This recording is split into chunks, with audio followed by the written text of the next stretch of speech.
হয় গো নিলাম, আমি পাই না জমিদারের দেখা, ঘর বানায় আমি রই, আমি তো সে ঘরের মালিক নই। জায়গা পরের জমি ঘর বানায় আমি রই, আমি তো সে ঘরের মালিক নই। বাঁকুড়া বীরভূমের দিকে এরকম গান শোনা যায়, নর্থ বেঙ্গলের দিকে আমি এই প্রথম এরকম একটা শিল্পীকে দেখলাম। খুব সুন্দর গান আমার যাত্রা শুরু হতো। আমি বাইক নিয়ে গেছিলাম সিটন, আমি যাব আমার বাড়ি বাবনদার হোমস্টে।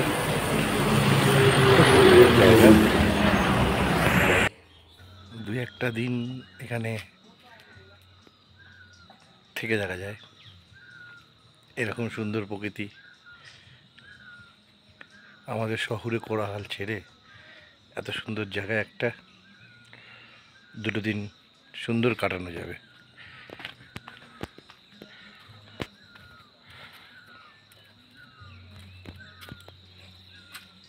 আমার বাড়ি নামটাও কিন্তু খুব সুন্দর, আমার বাড়ি। সত্যি নিজের বাড়ির মতোই একটা ফিলিংস আছে। ওয়েদারটা আস্তে আস্তে ঠান্ডা হচ্ছে, দিনের বেলা একটু গরম ছিল, এখন মোটামুটি ঠান্ডা লাগছে, মনে হচ্ছে জ্যাকেটটা চাপাতে হবে। খুব সুন্দর প্রকৃতি, সেই ঝিঝি পোকার ডাক, মাটির মধ্যে সেই সোদা সোদা গন্ধ একটা, কিছু পাখিও দেখা যাচ্ছে, পাখির আওয়াজও শোনা যাচ্ছে। খুব সুন্দর। এটাই হলো আমার বাড়ি হোমস্টে। দেখে নেওয়া যাক কীরকম রুমগুলো আছে। এখানে ভাড়া 1300 টাকা করে, মানে 3-4 জন একটা রুমে থাকার জন্য 1300 টাকা পার হেড। এবার একা আমি গেছিলাম, আমার একটু বেশি লেগেছিল, কিন্তু মানে 2-3 জনের পরে গেলে একটা রুমে 1300 টাকা করে পার হেড, থাকা খাওয়া, সকালে ব্রেকফাস্ট, দুপুরে লাঞ্চ, রাত্রে ডিনার, সন্ধ্যাবেলা একটা স্ন্যাক্স আর চা দেবে। কফি নিলে আলাদা দাম দিতে হয়, আমি কফি নিয়েছিলাম। আর এরকম একটা সুন্দর পরিবেশ পাবেন, নিরিবিলি পরিবেশ। আমি যেটা খুঁজছিলাম, এরকম একটা নিরিবিলি পরিবেশ থাকবে, যার পাশে আর কোনো হোমস্টে থাকবে না। ওই পরপর পরপর হোমস্টে হয়ে গেলে সেই জায়গাটাই অন্যরকম হয়ে যায়। আমি যেটা চেয়েছিলাম ঠিক তেমনই পেয়েছি, একটাই হোমস্টে। আর এই দেখুন রুম, তলায় লাল কার্পেট বেছানো, এই আমার ডবল বেড দিয়েছে আমাকে। আমি একা শুয়েছিলাম, 7খানা কম্বল ছিল, কম্বলগুলোকে আমি বালিশের মতো করে রেখে দিয়েছিলাম। এই যে বড় একটা গ্লাস উইন্ডো রয়েছে, আর এখান থেকে তো পাহাড়, মানে রুমে বসে আপনি খেতে খেতে পাহাড় দেখতে পাবেন। বাঁশ দিয়ে খুব সুন্দর করেছে ডিজাইনটা। এই একটা আলমারি আছে, আলমারি খুলে দেখলাম 3টে কম্বল এখানে আরও ছিল, মানে অনেকে থাকে বলেই মানে এরকম ব্যবস্থা। একটা টেবিলও ছিল।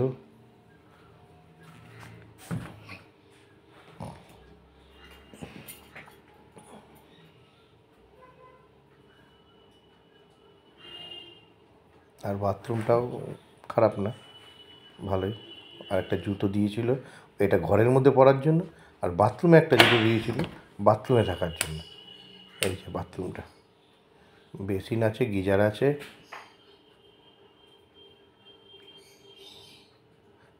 আমার গিজার দরকার পড়েনি, কারণ দিনের বেলায় আমি স্নান করেছিলাম, তখন বেশ ভালোই টেম্পারেচার ছিল। Good evening. এত সুন্দর ঝিঝি পোকার ডাক, আমার তো মনটা ভরে গেছে। এই কারণে আমি কোনো ব্যাকগ্রাউন্ড সাউন্ড দিইনি। চলে এসছে কফি আর পাকোড়া। এইরকম একটা অদ্ভুত পরিবেশে বসে একা একা কাটিয়ে দেওয়া যায়। আমি একাই গেছিলাম, পরিবেশটা একবার দেখুন। কিছু বলার নেই। এই হলো আমার বাড়ি, হোমস্টে।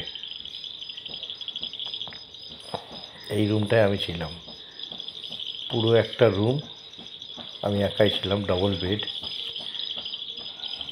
আর এখান থেকে শুধু ঝিঝি পোকার ডাক আসছে, দিনের বেলা পাখির আওয়াজ। পাখিগুলোকে দেখা যায় দু একটা, বেশিরভাগই ডাক শোনা যায়।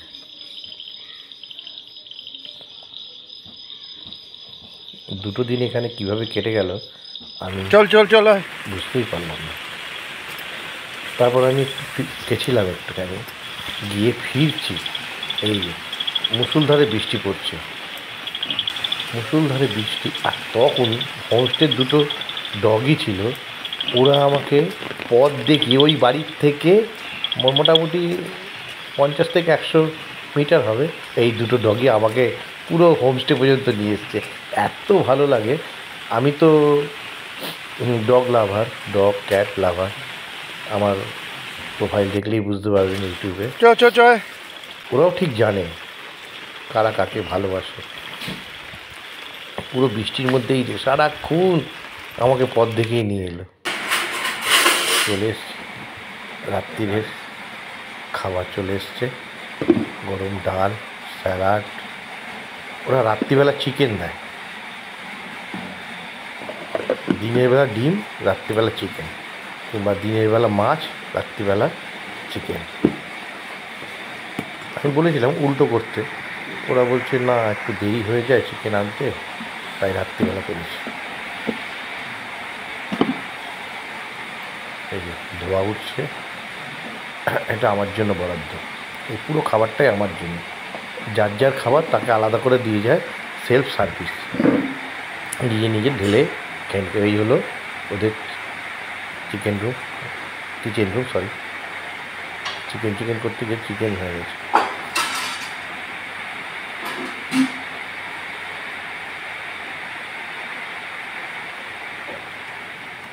আর বাইরে এরকম একটা পরিবেশ।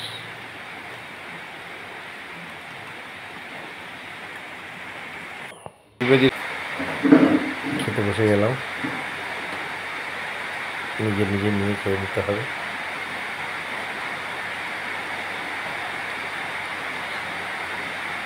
বেশ ভালোই রান্না করেছিল, খারাপ বলবো না। এটা ভালো, এটা ভালো বলবো, এটা খারাপ, সেটা খারাপ বলবো। আমি বলেই দিয়েছিলাম আমি তরকারি বেশি খাই না, তাও ওরা একটা তরকারি করেছিল, ডালের সঙ্গে আলু ভাজা আর চিকেন।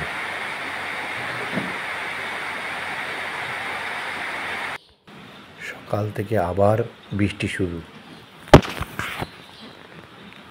এক লাগোয়া বৃষ্টি হয়েই যাচ্ছে। আমি তো ভেবেছিলাম আজকে আমি আর ঘুরতে যেতে পারবো না, মুষলধারে বৃষ্টি।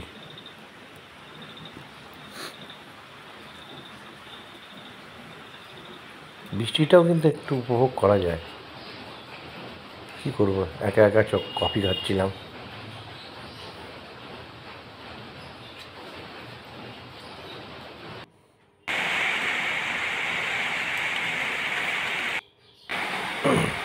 তারপর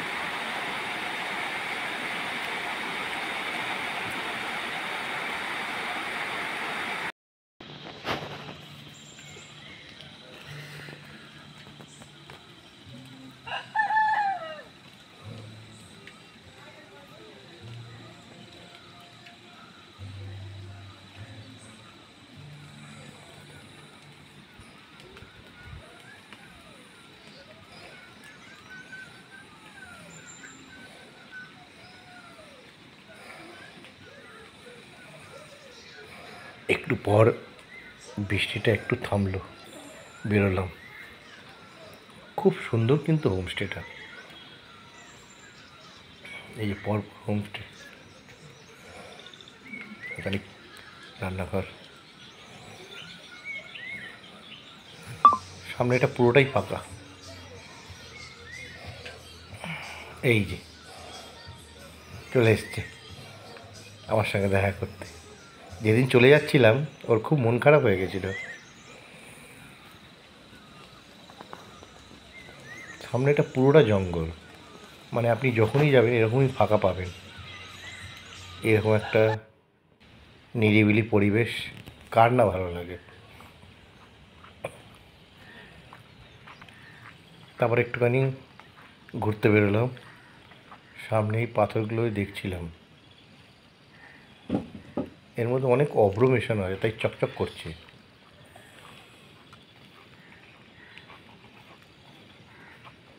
এই একটা ধরনের ফুল, নাম জানি না। চারিদিকে একটা আওয়াজ, সেই আওয়াজের জন্য আমি কোনো রকম ব্যাকগ্রাউন্ড সাউন্ড দিই নাই। প্রত্যেকটা ভিডিওতে ব্যাকগ্রাউন্ড সাউন্ড দিই, কিন্তু এটাতে দিইনি। এই একটা নতুন একটা হোমস্টে তৈরি হচ্ছে, খুব সুন্দর হোমস্টেটা তৈরি হচ্ছে।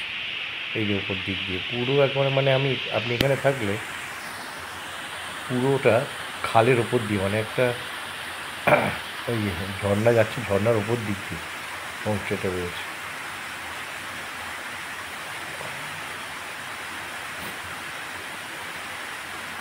অনেকভাবে ঝর্ণার জল পড়েই যাচ্ছে। এই যে, আর এটা হলো যারা রান্না করে তার থাকার ঘর। তার থাকার ঘরটাও আমার খুব ভালো লেগেছে। এই যে খুব সুন্দর ঘরটা, ওটাও কত সুন্দর করে ডিজাইন করে দিয়েছে।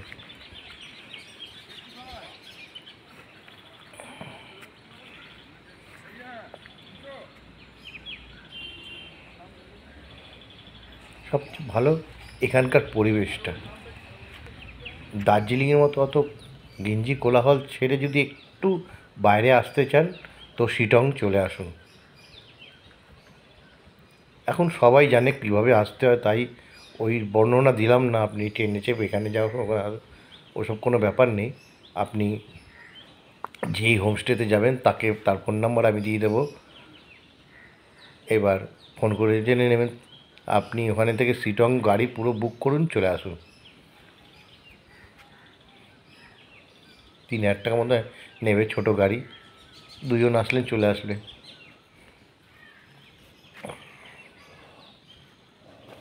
আমি এই বাইকটা নিয়ে গেছিলাম। আমরা এসেছি আমার হোমস্টে, না না ও আমার বাড়ি। আমরা এসেছি আমার বাড়ি হোমস্টে। আমার বাড়ির হোমস্টে যে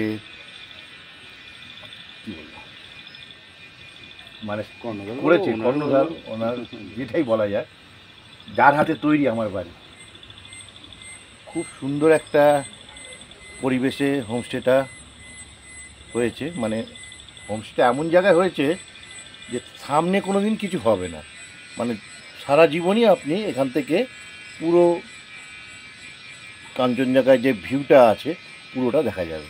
এই ব্যাপারে বাবনদা আমাদের নৈহাটিরই লোক, বাবনদা কী বলে একটু শুনি। হ্যাঁ, অ্যাকচুয়ালি আমার বাড়ি এই নামটা দেওয়ার পেছনে একটা উদ্দেশ্য আছে। সেটা হচ্ছে যে আপনারা যারাই এখানে আসুন না কেন, মানে আমার বাড়ি এই শব্দটা উচ্চারণ করলে নিজের বাড়ি কিন্তু লাগবে, ঠিক আছে? একদম। এবং এইটা হচ্ছে মূল ব্যাপার। আর হোমস্টে যে কনসেপ্ট, সেই কনসেপ্টটাই আমরা বেশি বেশি করে রাখার চেষ্টা করি। কারণ ঘটনা যেটা সেটা হচ্ছে যে হোমস্টে মানে হচ্ছে যে আপনি আসবেন, হ্যাঁ আমরা খানিকটা গুছিয়ে রাখবো, আপনারা খানিকটা গুছিয়ে নেবেন, এবং সেইভাবেই একটা কনসেপ্ট আমাদের চলে আর কি। মানে এটা হোটেলের মতো পুরো আপনি পুরো সার্ভিসটাই পেয়ে যাবেন বা পুরো এরকমটা নয় আর কি। আপনি নিজের মতো করে থাকবেন এবং নিজের মতো করে আপনিও খানিকটা গুছিয়ে নেবেন, আমরাও খানিকটা গুছিয়ে রাখবো, এইভাবেই চলছে। এবং এখানে ধরুন আমার বাড়ি আসা মানে আসলে শিটংয়ে আসে আর কি। শিটংয়ে যদি আপনি আসেন তাহলে শিটংয়ের all the 360 degree, Namthing Pokhri, salamander refrigeration centre, আপনার এখানে প্রায় 1800 এডিতে তৈরি একটা গুম্বা, লেপচা গুম্বা বা লেপচা মনেস্ট্রি বলে, হ্যাঁ, তার সঙ্গে রিয়াং রিভার, যোগীঘাট, মঙ্কু রবীন্দ্র ভবন, তিনচুলে, লামাহাটা পার্ক, সবই এখান থেকে আপনি টাচ করে যেতে পারবেন। ইভেন এখান থেকে আপনি দার্জিলিংও এখান থেকে 1.5 ঘন্টার রাস্তা আর কি। বা কার্শিয়াংয়ে আপনি দাউহিল হন্টেড স্কুল বা আপনার এদিকে হনুমান টপ, এইগুলো চিমনি, এগুলো আপনি এখান থেকে অ্যাক্সেস করতে কী পারবেন। করে আসবে এটাও বলে দাও। এবার বিষয় যেটা সেটা হচ্ছে স্ট্রেটওয়ে এনজিপি থেকে আপনি এনজিপি আসবেন, এনজিপিতে এসে আপনাকে গাড়ি রিজার্ভ করতে হবে, আপনি যদি মনে করেন আমার এখান থেকে গাড়ি পাঠাতে হবে, তাহলে এখানে বললে আমাকে বললে আমি পাঠিয়ে দেবো। আর যদি মনে হয় যে না আপনারা নিজেরা গাড়ি করে আসবেন, তাহলে আপনারা নিজেরাও করে আসতে পারেন। ছোট গাড়ি আপনার 4 জনের অ্যাকোমোডেশন, তার জন্য 3000 টাকা ভাড়া নেয়, এবং বড় গাড়ি যে টাটা সুমো বা বোলেরো সেইটা জন্য হচ্ছে আপনার 3500 টাকা।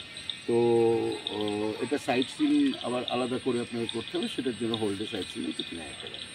তো এইটা হচ্ছে মূল ব্যাপার। তবে আমি বলবো যেটা, সেটা হচ্ছে আপনি আমার বাড়ি আসবেন কি এখানে অন্য কোনো হোমস্টেতে আসবেন, সেটা ডিফারেন্ট থিং। কিন্তু ঘটনা যেটা, শিটং আসুন। শিটংয়ে আসলে শিটং এক্সপ্লোর করলে আপনার নিজের ভালো লাগবে। শিটংয়ের মূল বিশেষত্বই হচ্ছে যে এই জায়গাগুলো মানে পুরো অন্দরে অন্দরে অন্দরে অন্দরে আর কি এর কটেজগুলো বা হোমস্টেগুলো, যার ফলে কেউই কাউকে ডিস্টার্ব করার নেই। এবং প্রপার অফবিট বলতে যাবো যে আপনি আসুন, রেস্ট করুন, থাকুন, এবং এটা যে কোনো জায়গায় আপনি আসুন, মানে আপনার মানে শিটং আমার বাড়িতেই আসতে পারেন, কোনো বিষয় নেই। আচ্ছা, তোমার এই কত কি লাগবে পার হেড, কত Per একটা head ফ্যামিলি আসলে কত আমাদের লাগবে? আমাদের যেটা পার হেড মোটামুটি এই 4 জনের যদি অ্যাকোমোডেশন হয়, তাহলে আপনার 1300 টাকা করে পার হেড, এবং খাওয়া দাওয়া থাকা নিয়ে ওই আমাদের breakfast, lunch, evening snacks, dinner. হ্যাঁ, তো আমাদের দুপুরে সকালে ব্রেকফাস্টে প্লেন পরোটা, রুটি, নেপালি আলুর দম কিংবা বাঙালি আলুর দম, অথবা লুচি, সাদা কালো জিরে কাঁচা লঙ্কা আলু চচ্চড়ি, তো আবার এই ধরনের কিছু থাকে। আর আপনার লাঞ্চে থাকে হচ্ছে ডাল, ভাজা, সবজি, ডিমের কারি বা মাছ। আর সন্ধেবেলায় ভেজ স্ন্যাক্স থাকে আর কি, ভেজ স্ন্যাক্স। আর রাত্রিরে চিকেন, রুটি বললে রুটি, আর ভাত বললে ভাত, তার সঙ্গে সবজি। এই হচ্ছে টোটাল আমাদের প্যাকেজ আর কি।